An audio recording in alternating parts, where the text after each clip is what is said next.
সেদিন রাত্রে জানলাটা বন্ধ করেই শুয়েছিলাম, কিন্তু সেদিনও আবার আবার সেই কণ্ঠস্বর, আবার সেই ডাক, শুনছেন শুনছেন। জানলার কপাটটা ঠেলছে বলে মনে হলো আমার। বাধ্য হয়ে জানলাটা খুলে ফেললাম, কিন্তু এ কি, সেই সুন্দর মুখখানি জানলার শিকগুলো ঠিক পেছনেই। ঘরটা তো দোতলার ওপরে, তাহলে মেয়েটি জানলার শিক ধরে দাঁড়িয়ে আছে কিভাবে? জানলার পেছনে তো কিচ্ছু নেই, এ কেমন করে সম্ভব? মেয়েটি তাহলে দোতলার এই জানলার পেছনে এসে দাঁড়ালো কিভাবে? ভাবতেই আমার মাথাটা ঘুরে গেল হঠাৎ।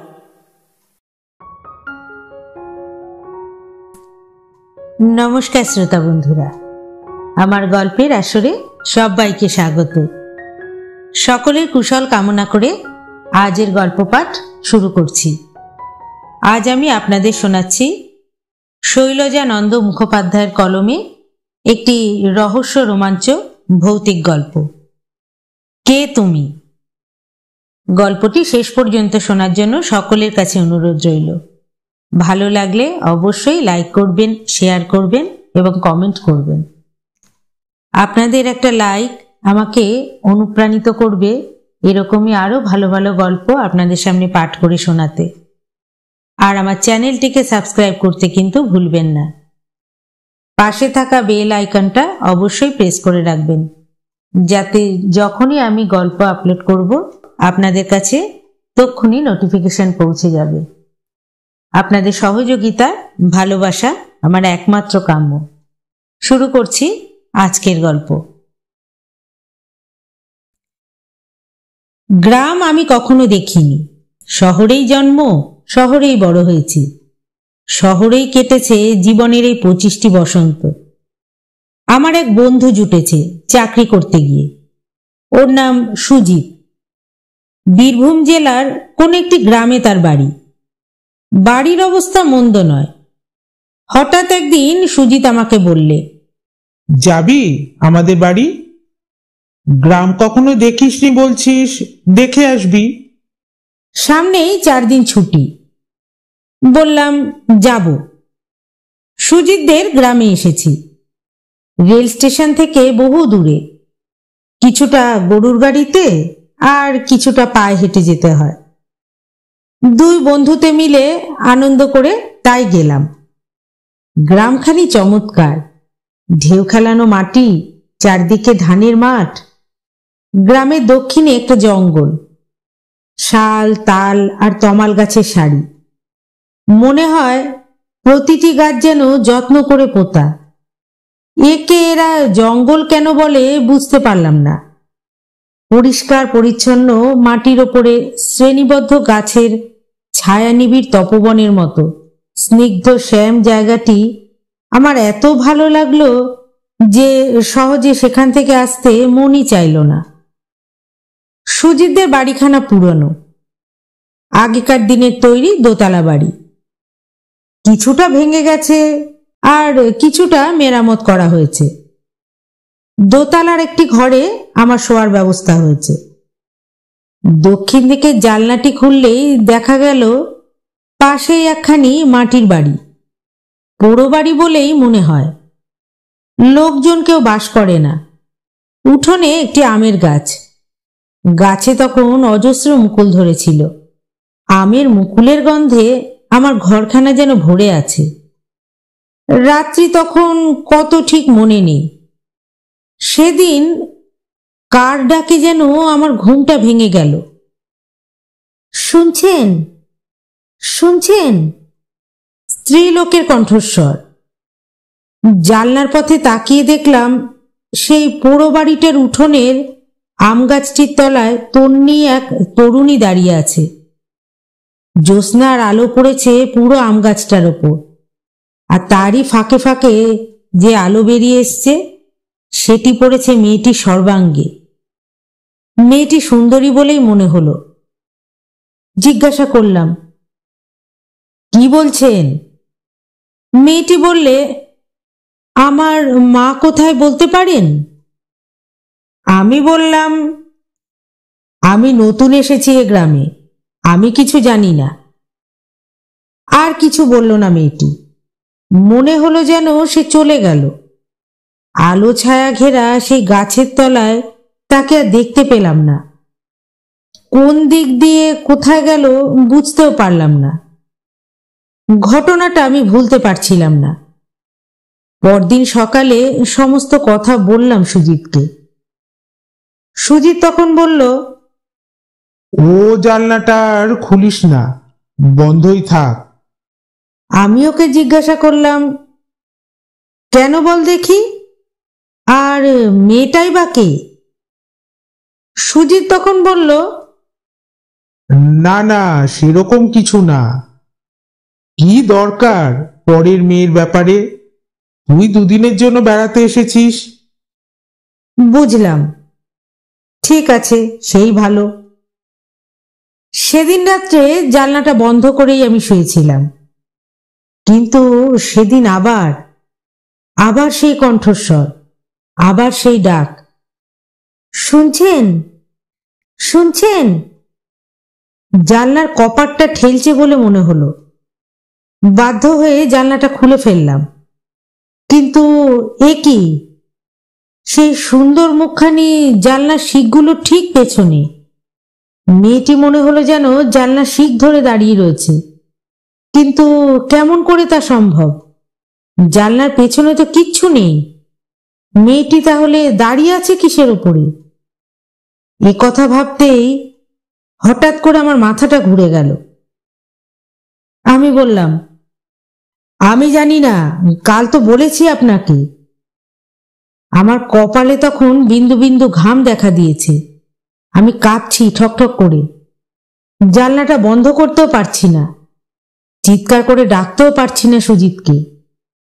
আমার এই অবস্থা দেখেই বোধহয় মেয়েটি খিলখিল করে হেসে উঠল। সুন্দর সাজানো দাঁতের শাড়ি, উজ্জ্বল দুটি টানা টানা চোখ। মেয়েটি বললে, আমি তো কোনো কথাই আপনাকে জিজ্ঞাসা করিনি। আমি জানি আপনি নতুন এসেছেন, কদিন থাকবেন?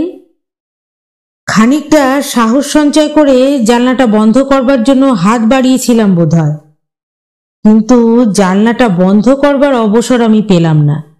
তার আগেই মেয়েটি এসে দাঁড়ালো একেবারে আমার সম্মুখে, ঘরের ভেতরে। আবার সেই হাসি। তারপর কি হয়েছে আমার আর কিচ্ছু মনে নেই।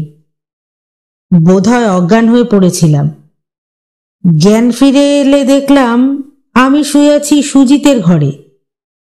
সুজিতের ছোট বোন দাঁড়িয়ে দাঁড়িয়ে আমার মাথায় হাওয়া করছে। মাথার চুলগুলো ভিজে।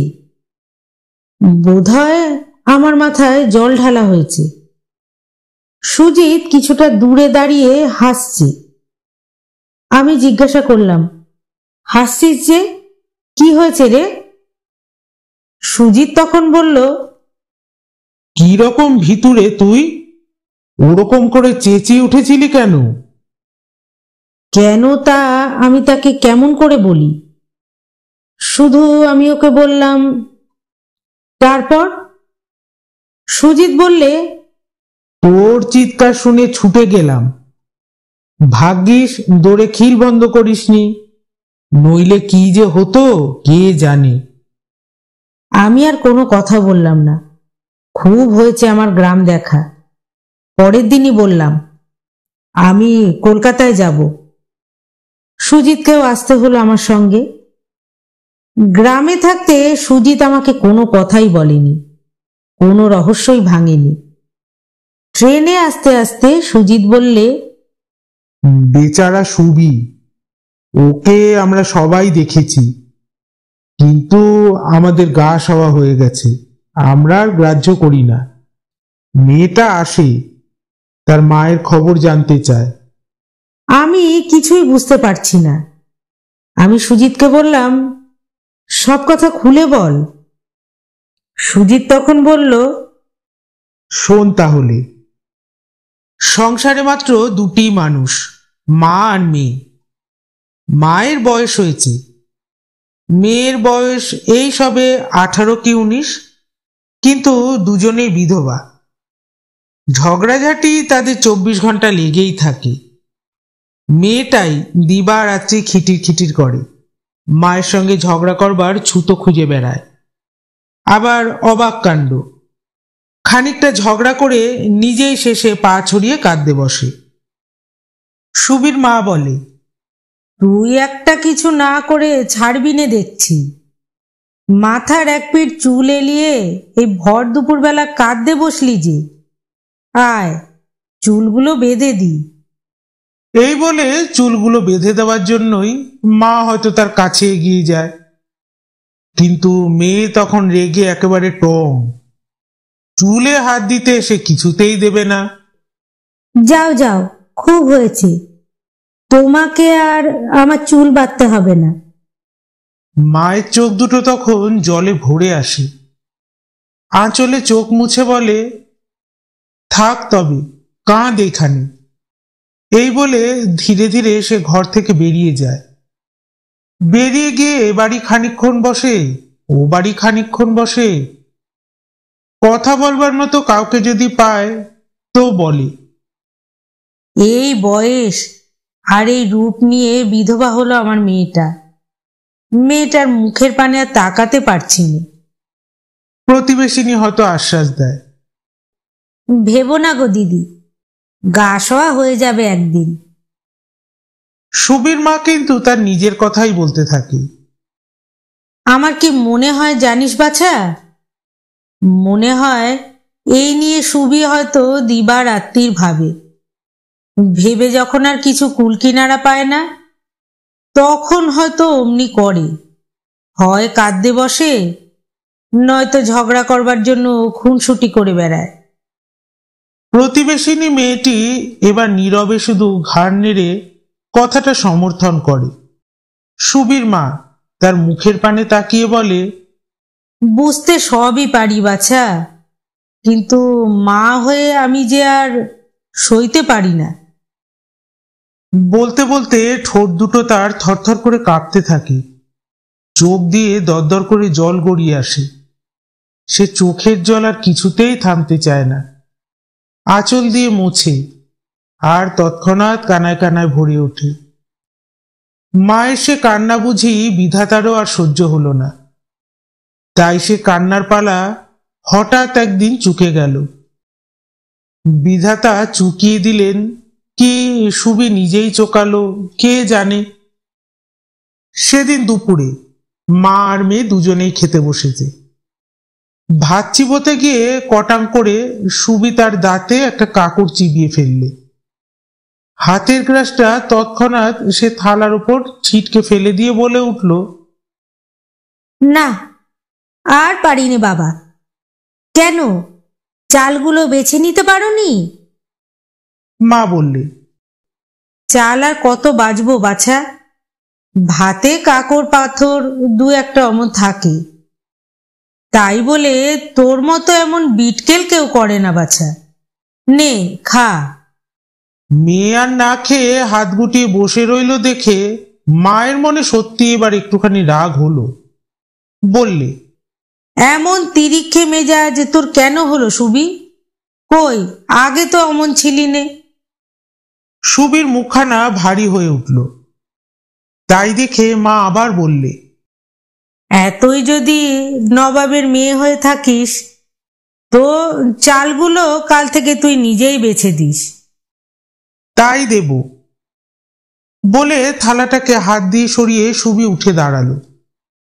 সর্বনাশ, বিধবা মেয়ে, একবারের বেশি খেতে নেই।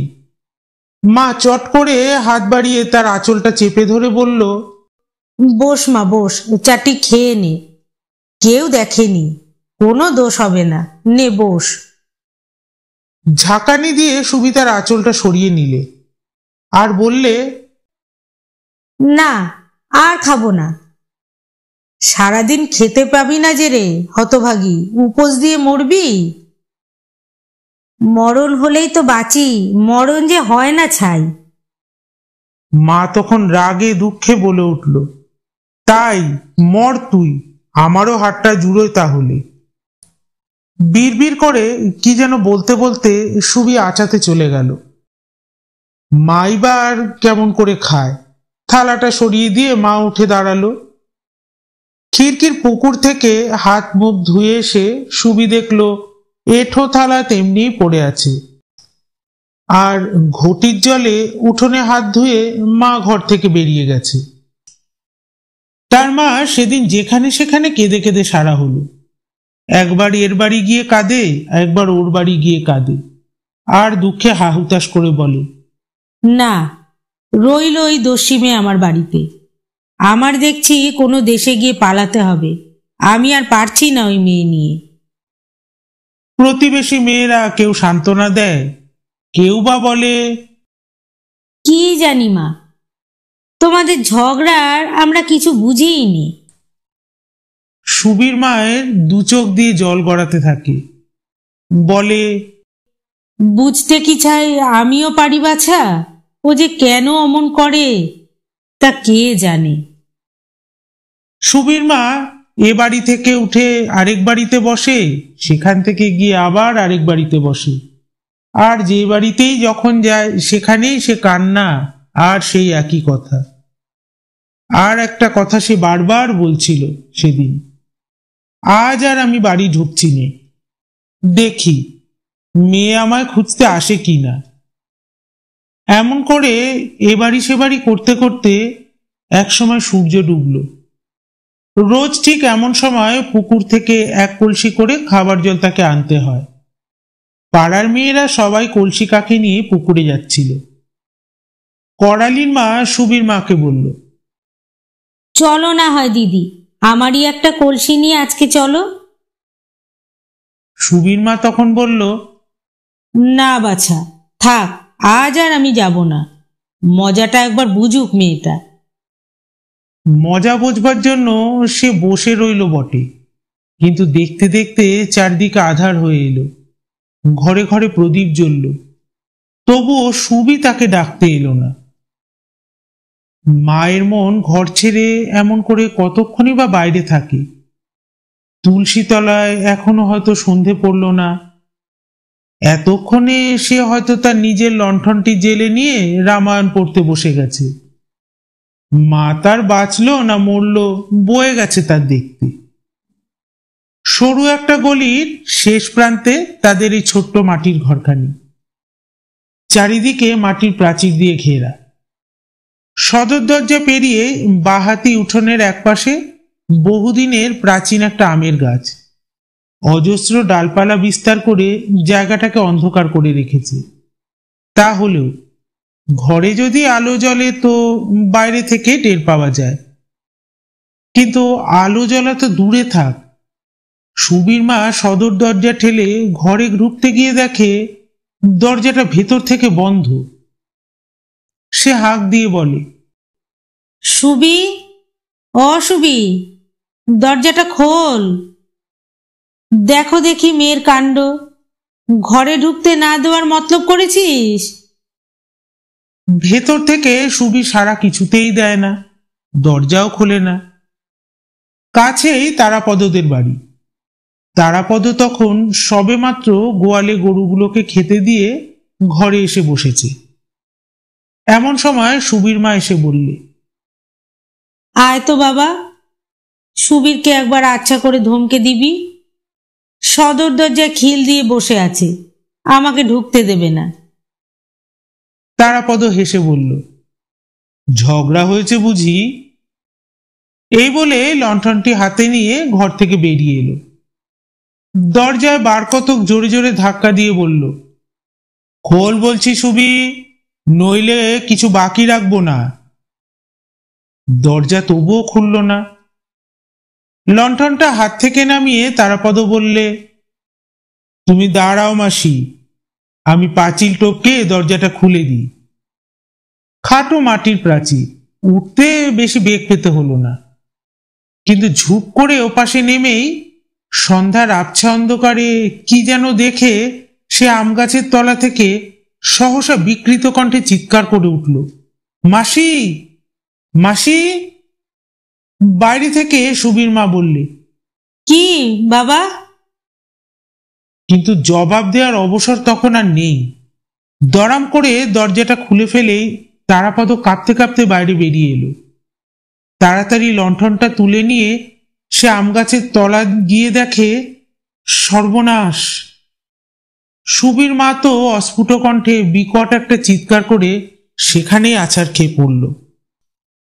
আর স্তম্ভিত নির্বাক তারাপদ কম্পিত হস্তে লণ্ঠনের আলোটা তুলে ধরে দেখল আম গাছের একটা ডালের গায়ে মোটা একটা দড়ির ফাঁসি লটকে সুবি আত্মহত্যা করেছে।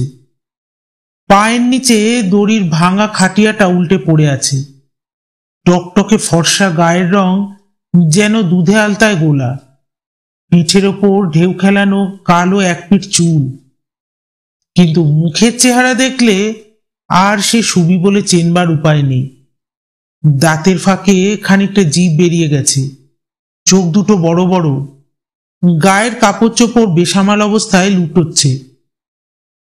হতভাগী মরবার আগে বাঁচবার জন্য চেষ্টা করেছিল কিনা তাই বা কে জানে। ব্যাস, সমস্ত গ্রাম একেবারে ঠান্ডা। গ্রাম দেশে আত্মহত্যা এমন কিছু নিত্য নৈমিত্তিক ঘটনা নয়। 2-10 বছর পর কদাচিৎ কোনো গ্রামে দৈবাৎ যদি বা এক আধটা এমন আকস্মিক দুর্ঘটনা ঘটে যায় তো কিছু বলবার থাকে না। এখন এ মৃতদেহ নিয়ে কি করা যায়, এই হলো গ্রামের লোকের ভাবনা। আত্মীয় স্বজন কেউ কোথাও তাদের আছে কিনা কেই বা জানে। সুবীর মা তো সেই যে মাটিতে উপুড় হয়ে আছাড় খেয়ে পড়েছে, সেই থেকে আর ওঠেনি। শিব মন্দিরের পাশের গ্রামে একটা রাস্তার ধারে সেই রাত্রেই মজলিস বসল। অনেক কথা কাটাকাটির পরে শেষেই ঠিক হলো যে কি জানি বাবা, আত্মহত্যার মরা শ্মশানে নিয়ে গিয়ে পুড়িয়ে আসবার পর কেউ যদি পুলিশে খবর দিয়ে দেয় যে সে আত্মহত্যা করেনি, কেউ তাকে মেরে ফেলে দিয়ে গাছে অমনি টানিয়ে রেখেছিল, তখন তার চেয়ে আগে থেকেই পুলিশে খবর দেওয়া হোক। গ্রাম থেকে 3 ক্রোশ দূরে থানা। কিন্তু সুবীর দুর্ভাগ্য, চৌকিদার ফিরে এসে খবর দিলে যে দারোগা সাহেব ছুটি নিয়ে বাড়ি গেছেন, জমাদার সাহেব আসবেন কাল সকালে। বলেছেন, দাঁড়া আমি দেখাচ্ছি মজা, গলায় দড়ি নিয়ে মরা আমি বের করছি। গ্রামের লোকে তো ভয়ই অস্থির। দুগু ভট্টাচার্য বললেন, কেন, তখনই তো বলেছিলাম দাদা, পুলিশে খবর দিয়ে কাজ নেই, দিই জ্বালিয়ে। লোকনাথ দাঁত মুখ খিচিয়ে উঠল। বেটা বলে কি হে? তারপর তারপর ঠেলাটি কে সামলাতো? দুগু বললে, ঠেলা আবার কিসে? হরিপদ তাকে বুঝিয়ে দিল। কেউ যদি বলতো যে না, ও গলায় দড়ি দিয়ে মরেনি, দুগু ভট্টাচার্যের সঙ্গে দিনের বেলা ঝগড়াঝাটি নাকি সব হয়েছিল। দুগু ভট্টাচার্য কালা মানুষ, কানে ভালো শুনতে পায় না। এদের আগেকার মন্তব্য সে কিছুই শোনেনি। হরিপদর মুখে তার নাম শুনে সে চিৎকার করে লাফিয়ে উঠল। খবরদার বলছি হরিপদ, মিছে কথা বলিস নি, আমার সঙ্গে ঝগড়াঝাটি কিছুই হয়নি। সবাই তখন মুচকি মুচকি হাসছে। হরিপদর সঙ্গে শেষে হাতাহাতি হওয়ার জোগাড় আর কি। অনেক কষ্টে ভট্টাচার্যকে থামানো গেল। কিন্তু পরদিন সকালেও থানা থেকে জমাদার সাহেব এলেন না। গ্রামে মানুষ মরেছে, বাসি মরা তো হলোই, তার উপর আবার আত্মহত্যার মরা। ঠাকুর দেবতা শিলা বিগ্রহের নিত্য সেবা যাদের বাড়িতে আছে তারা তো ভেবেই অস্থির। ঘর থেকে মৃতদেহটাকে বের না করা পর্যন্ত ঠাকুর দেবতার পুজো হবে না, এবং পুজো যারা করবে, পুজো না হলে তাদের জল গ্রহণ করারও উপায় নেই। লোকনাথের বাড়ি প্রত্যহ শালগ্রাম শিলার ভোগ হয়। সকালে উঠেই ভিন্ন গ্রামে সে একটা প্রায়শ্চিত্ত করাতে গিয়েছিল। প্রায় বেলা 12টার সময় তেতে পুড়ে ফিরে এসে শুনলে পুলিশও আসেনি এবং মরা তখনও ঘরের উঠোনেই পড়ে আছে। মরা দেখতে যারা গিয়েছিল সকাল থেকে সুবীর মা নাকি তাদের প্রত্যেককেই কেঁদে কেটে হাতে পায়ে ধরে মরাটাকে একটুখানি বের করে দেওয়ার জন্য অনুরোধ করেছিল, কিন্তু কেউ তা শোনেনি। লোকনাথের তখন পিপাসায় কণ্ঠরোধ হয়ে আসছে। ভেবেছিল বাড়ি গিয়ে শালগ্রামের পুজোটা করে দিয়েই জল খাবে, কিন্তু তাও যখন হলো না তখন সে নিজেই হনহন করে বেরিয়ে গেল। দেখা গেল আপাদমস্তক ঢাকা দেওয়া সুবীর মৃতদেহ আগলে তার মা আমগাছতলাতে একাকিনী চুপচাপ বসে আছে। চোখে জল নেই, মুখখানি শুকনো, কেঁদে কেঁদে সে যেন হয়রান হয়ে গেছে। দরজার বাইরে থেকে লোকনাথ চেঁচিয়ে উঠে বলল, বলি ও ঠাকুরন, মেয়ে তো না হয় সাতকুল উজ্জ্বল করে দিয়ে মরল, তাই বলে কি ও হারামজাদির সঙ্গে সঙ্গে আমাদেরও মরতে হবে নাকি? মরা বের না করলে যে ঠাকুরের ভোগ হয় না। মুখ তুলে একবার চাইতেই সুবীর মায়ের চোখ দিয়ে দরদর করে জল গড়িয়ে এলো। কথা সে কিছুই বলতে পারলে না, গলা তখন তার শুকিয়ে কাঠ হয়ে গেছে। লোকনাথ ভাবলে বুঝি মহিলা এবার হয়তো তাকেই অনুরোধ করে বসবে।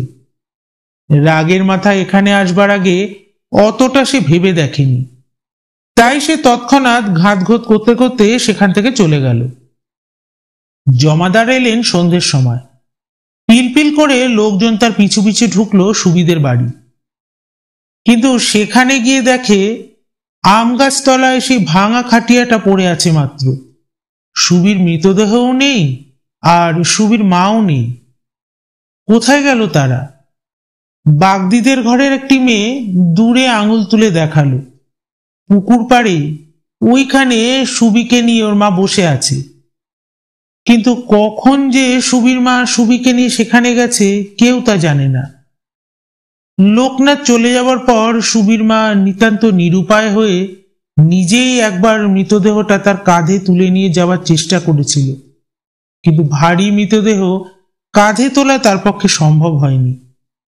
তখন সে সুবীর মাথার দিকটা দুহাত দিয়ে কোনো রকমে ধরে টেনে টেনে তাকে ঘরের বাইরে বার করে, এবং অমনি করে একটু একটু করে দূরের এই পুকুরটায় নিয়ে গিয়ে ফেলে। আরো দূরে নিয়ে হয়তো সে যেত, কিন্তু পুকুরের চারপাশে শুধু শক্ত শক্ত কাঁকড় আর পাথরের কুচি। এইতেই সুবীর রাঙা টুকটুকে পা দুখানি পথের ধুলোয় ম্লান হয়ে গেছে। তার উপর মা হয়ে ওই শক্ত কাঁকড় পাথরের উপর দিয়ে মেয়েকে তার হিড় করে টেনে নিয়ে যাই বা কেমন করে। তাই সে ওইখানটিতেই চুপটি করে বসে আছে। জমাদার সাহেব ভেবেছিলেন যা, এসে দেখলেন ঠিক তার উল্টো। ভেবেছিলেন অবস্থাপন্ন ঘরের লোকের বিধবা মেয়ে আত্মহত্যা করেছে, মর্গে চালান দেওয়ার নামে বেশ একটু ধমকাধমকি করলেই কিছু টাকা করি বেরিয়ে আসবে। সাহেবের স্ত্রী নাকি অন্তঃসত্ত্বা, বাড়িতে এ মাসে মোটা রকম টাকা পাঠানো তার একান্ত প্রয়োজন। সারা রাস্তা তিনি এটাই ভাবতে ভাবতে এসেছেন। আত্মহত্যা করে মানুষ মরেছে, তার দরুন টাকা ঘুষ নিয়ে তিনি বাড়িতে পাঠাবেন, আর সেই টাকা খরচ হবে তার সন্তানের জন্মোৎসবে। তা হোক, পুলিশের কাজ করে এত সব ভাবতে গেলে কি আর চলে? কিন্তু জমাদার সাহেবের দুর্ভাগ্য কি সৌভাগ্য জানি না, কিছু না নিয়েই তাকে ফিরতে হলো। মৃতদেহ সৎকার করবার হুকুম দিয়ে তিনি চলে গেলেন। শীতকালের রাত, মৃতদেহ সৎকারের পর স্নান করতে হবে, তার উপর রাত্রে আর বাড়ি ফিরতে নেই, শ্মশানেই রাত কাটাতে হয়। সুতরাং কেউ আর বাড়ি থেকে সহজে বেরোতে চায় না। গামছা কাঁধে নিয়ে লোকনাথ এসে দাঁড়ালো। দুগু ভট্টাচার্য লাফিয়ে উঠে বললে, ব্যাস, কাউকে আর চাইনি, একজন সঙ্গী পেলে আমি একাই পুড়িয়ে ফেলতে পারি। লোকনাথ ঘাড় নেড়ে বললে, ভেবে দেখলাম ওড়ানো চলবে না। সকলেই তার মুখের পানে তাকিয়ে রইল, আর এরপরে কি বলে লোকনাথ সেটা শোনার জন্য উদ্গ্রীব হয়ে রইল। তাদের মধ্যে কয়েকজন আবার বলে উঠল, বাঁচালে বাবা, শীতকালের রাত। লোকনাথ বললে, একে গলায় দড়ি, তাই বাসি মরা। অঙ্গ প্রায়শ্চিত্ত না করলে ওর মুখাগ্নি করা চলবে না, আর মুখাগ্নি না করে অগ্নিক্রিয়া করতে দোষ আছে। তাছাড়া যারা ওকে নিয়ে যাবে তাদেরও যে প্রায়শ্চিত্ত করতে হবে। কে যেন বলে উঠল, তাহলে আর দরকার নেই বাপু।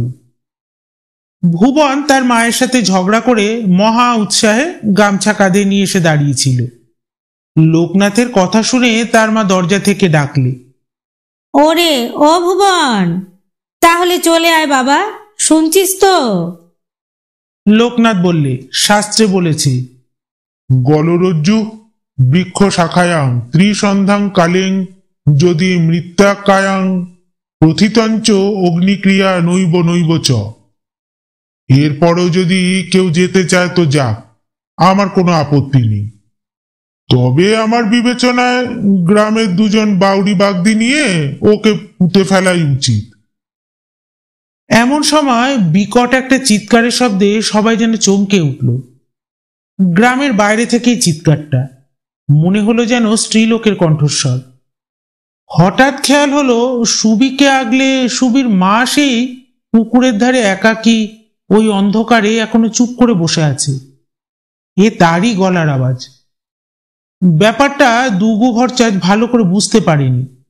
হাঁ করে ওর মুখের পানে তাকিয়ে বলল, কি হয়েছে, কি ব্যাপার? কে একজন জোরে জোরে তাকে বুঝিয়ে বললে, সুবির মা চেঁচাচ্ছে। এই কালা খেপা মানুষটির কোথায় গিয়ে যে বাজলো কথাটা কে জানে। সর্বাগ্রে সে উঠে দাঁড়ালো এবং কাউকে কোনো কথা না জিজ্ঞেস করে সে একাই সেই দিক পানে চলে গেল। খানিক পরে তার দেখা দেখি 10-12 জন গ্রামের ছোকরা প্রত্যেকেরই হাতে একটা করে লণ্ঠন নিয়ে সেখানে গিয়ে দেখে পুকুর পাড় থেকে খানিকটা দূরে একটা মাঠের ওপর দুগু ভরচাঁদ দাঁড়িয়ে দাঁড়িয়ে হাঁপাচ্ছে, আর তার পায়ের কাছে সুবির মৃতদেহ অর্ধ উলঙ্গ অবস্থায় পড়ে আছে। ব্যাপার কি? দুগু ভরচাঁদ বললে, একবার শেয়াল এসেছিল আর দুটো বড় বড় গোবাঘা। বাপরে বাপ, বেটারা ছাড়তে কি চায়? ওই দেখ না, পায়ের কাছটায় কেমন করে খুবলে নিয়েছে। দেখা গেল সুবির বা পায়ের আঙুলগুলো একরকম নেই বললেই হয়, তাছাড়া সর্বাঙ্গে তীক্ষ্ণ দাঁতের চিহ্ন। সুবির মা তার তখনও একটু দূরে দাঁড়িয়ে নিজের পরিধেয় বস্ত্রটা সামলাচ্ছে, কারণ ওরই সঙ্গে প্রথমে কাড়াকাড়ি শুরু হয় এবং জন্তু জানোয়ারের মুখ থেকে কন্যার মৃতদেহটাকে বাঁচাতে গিয়ে পরনের কাপড়খানা তার একেবারে শতচ্ছিন্ন জর্জরিত হয়ে গেছে। লোকনাথ ছিল সেইখানে দাঁড়িয়ে। ও বললে, তাহলে ওই ব্যবস্থাই হোক। দুগু যখন মরাটা ছুঁয়েছেই তখন ওই যাক শ্মশানে, সঙ্গে আরো জনাকতক বাউরি বাগদি নিয়ে ভালো করে মরাটাকে পুঁতে দিয়ে আসুক। অগ্নিক্রিয়া যখন হবেই না তখন পোতা ছাড়ার উপায় কি? কিন্তু শোনো ভট্টাচার্য, যেন শেয়াল কুকুরে টেনে বের করতে না পারে। কিন্তু শেষ পর্যন্ত তাই হলো। সুবির মা একটা প্রতিবাদও করল না। 2-1 দিন পরেই দেখা গেল গ্রামের খেকি কুকুরের দলে কিসের যেন একটা মহোৎসব লেগে গেছে। খাওয়া খাই মারামারি করে তারা ক্রমাগত গ্রামের চতুর্দিকে ছুটে ছুটে বেড়াচ্ছে। নিবারণ বললে, মেষের পুকুরের পাশে সুবির আস্ত একখানা হাত নিয়ে কয়েকটা কুকুরকে কামড়াকামড়ি ছেঁড়াছেড়ি করতে দেখে এলুম। তোমাদের বিশ্বাস না হয় তো তোমরাও স্বচক্ষে দেখে আসতে পারো। তারপর শুধু হাত নয়, সেই দিনই গ্রামের ছেলে ছোকরার দল আবিষ্কার করলো যে সুবির মৃতদেহ শেয়ালে গোবাঘায় মাটি থেকে টেনে তো তুলেছেই, এবং হাত পার পাজেরার হাড়গুলো শ্মশান থেকে মুখে করে এনে সমস্ত গ্রাম ময় ছড়িয়েছে। কুকুর দেখলেই ছোট ছোট ছেলে মেয়েগুলো বাড়ি থেকে ছুটে বেরিয়ে যায় সুবির হাড় দেখবার জন্য, কিন্তু ফিরে এসে তারা বাড়িতে আর ঢুকতে পারে না। মায়েরা সব হা হা করে চেঁচিয়ে ওঠে, খবরদার বলছি, ঘরে ঢুকিস নে, মরা মানুষের হাড় ছুঁয়ে এলি। যা যা পুকুরে একটা ডুব দিয়ে আয় গে। কাউকে বা ডুব দিতে হয়, কেউ বা মাথায় জল ঢালে, আবার কাউকে বা মাথায় একটুখানি গঙ্গা জল ছিটিয়ে প্রতিজ্ঞা করতে হয় যে আর কখনো সে সুবীর হাট দেখতে যাবে না। গ্রামের মধ্যে বয়স্ক যারা, তাদের মজলিসে এই নিয়ে কথা ওঠে। তারা বলে, সর্বনাশ হলো দেখছি, এইবার ঘরে ঘরে ভূত নাচবে যে। নিবারণ বললে, ওই শালা দুগু ভরচাচকে যে এত করে বলে দেওয়া হলো ভালো করে পুতিস যাতে শেয়াল কুকুরে না তুলতে পারে, তা বেটা হয়তো নাম নাম করে পুঁতে দিয়ে এসেছে, না হলে এমন কখনো হয়? দুগু ভরচাচ বললে, মাইরি বলছি, আমি এক বুক গর্ত খুঁড়ে তবে পুঁতেছিলুম। বিশ্বাস না হয়তো বলো, আমি ঠাকুর ঘরে গিয়ে হাত দিয়ে বলতে পারি। কিন্তু সে কথা কেউ বিশ্বাস করে না। সবাই বলে, গ্রামের মধ্যে ভূতের ভয় যদি হয় তো তবে তুই বুঝবি বেটা, তোকে শুধু খণ্ড খণ্ড করে কেটে আমরা সুবীর সঙ্গী করে দেব। ভরচাচ কালা মানুষ, শুনতে পায় না তাই রক্ষী, নইলে তৎক্ষণাৎ একটা ফৌজদারি বেঁধে যেত।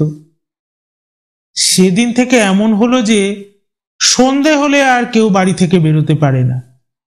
অপমৃত্যুতে মরা মানুষের হাড় পাজরা যখন গ্রামের মধ্যে ছড়িয়ে পড়েছে, তখন তার প্রেতাত্মাই বা গ্রামের মধ্যে ঘুরে বেড়াবে না কেন? নবীন বললে, মাইরি বলছি, আমি কাল সচক্ষে দেখেছি। সুবিদের বাড়ির পাশ দিয়ে সন্ধেবেলা বেরিয়ে যাচ্ছিলাম, আম গাছটা ঝরঝর করে নড়ে উঠল, গাটা শিউরে উঠতেই রাম রাম বলতে বলতে এগিয়ে গেলাম। রাম নাম করেছিলাম বলে ছুঁতে পারলে না আমায়, কিন্তু পেছনের পুকুরটার জলে মনে হলো কে যেন ঝপাং করে ঝাঁপিয়ে পড়ল। এই না শুনে গ্রামের গিরিশ চৌকিদার তো রাত্রিবেলা এ পাড়ায় হাঁক দেওয়া একদম ছেড়েই দিল। আবার বৃদ্ধ বনিতা ভূতের ভয়ে সন্ত্রস্ত হয়ে রইল। অন্ধকারে হঠাৎ কুকুর বেড়াল দেখলেও লোকে আচমকা চেঁচিয়ে উঠতে লাগলো। সুবীর মা তো সেদিন থেকে অন্ধকারে অন্ধকারে ঘুরে বেড়ায়। যে আম গাছে দড়ি বেঁধে তার মেয়ে মরেছিল, গভীর রাত্রে সে আম গাছটির তলায় চুপটি করে বসে থাকে। কেউ জিজ্ঞাসা করলে বলে, আমার মেয়েটা কোথায়, তার চিহ্ন তো কোনোদিনই দেখতে পেলুম না, বলেই সে ডুকরে ডুকরে কাটতে থাকে। লোকে তা বিশ্বাস করে না, ভাবে মহিলা বুঝি মিথ্যা কথা বলছে। লোকনাথ তাই সেদিন দুপুরে তাকে ডেকে বললে, শোনো মাসি, তুমি তো দিব্যি আরামে দিন কাটাচ্ছ, এদিকে তোমার মেয়ের দায়ে আমাদের গ্রামে টেকা ভার হয়ে উঠলো দেখছি। তার চেয়ে শোনো বাপু, ভালো চাও তো গয়ায় গিয়ে মেয়ের নামে একটা পিণ্ড দিয়ে এসো। গ্রাম ছেড়ে যাওয়ার ইচ্ছা সুবীর মায়ের ছিল না, তবু তাকে জোর করে সবাই মিলে বলে কয়ে গয়ায় পাঠিয়ে দিল। বেচারা একাকিনী কাঁদতে কাঁদতে চলে গেল গয়ায়। মেয়ের নামে দুর্নাম রটবে, তাই বা সে সহ্য করে কেমন করে? অথচ সে নিজে যদি একবারটি মেয়েটাকে দেখতে পেত। মায়ের মন, যে মেয়ে তার রাগ করে চলে গেছে তাকেই সে একটিবার শুধু চোখে দেখতে চায়। শ্মশানের যে জায়গাটায় সুবিকে পোতা হয়েছিল, সুবীর মা সেইখানে বসে কাঁদতে লাগলো। ভাবল, না, সে গয়ায় যাবে না। ভূত হয়েও মেয়েটা যদি একবার দেখা দেয়, গয়ায় পিণ্ড দিলে সে আশাও তো আর থাকবে না। সুবীর মা ভাবলে রাত্রিটা সে আজ এই শ্মশানেই কাটিয়ে দেবে। ভূত হয়েও যদি সে আসে তো একবার তাকে জিজ্ঞাসা করবে, হতভাগী, রাগ করে তুই কেন গেলি এরম ভাবে? সারা রাত সুবীর মা সেই অন্ধকার শ্মশানের মধ্যেই বসে রইল। এদিকে গ্রামের লোক জানে যে সে গয়ায় গেছে। এর ঠিক দুদিন পরেই গ্রামের মধ্যে আবার এক হুড়ুস্থুলু ব্যাপার। থানা থেকে পুলিশ এসেছে। গ্রামের জনকতক ভারী কি মাতব্বর লোককে তারা থানায় নিয়ে যাবে। কি জন্যে নিয়ে যাবে জিজ্ঞেস করলে কিছু বলে না, শুধু বলে সেখানে গিয়ে কি একটা বস্তু শনাক্ত করতে হবে। ভারী জ্বালাতন।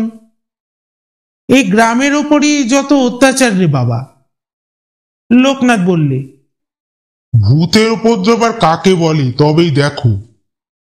তবে তোমরা একটু সবুর রাখো, সুবীর মা ফিরে আসুক, এলেই দেখবে সব হাঙ্গামা চুকে যাবে। কিন্তু এদিকে গ্রামের লোক থানায় গিয়ে দেখে কাঠের একটা বাক্সের মধ্যে সাদা কাপড় দিয়ে ঢাকা কি একটা জিনিস। ইন্সপেক্টর বাবু সেটা দেখিয়ে বললেন, দেখুন দেখি চিনতে পারেন কিনা। এই বলে যেই ঢাকাটা খুলেছে সকলের তো চক্ষু স্থির। সবাই দেখলে রেলের লাইনে কাটা তালগোল পাকানো একটা মৃতদেহ।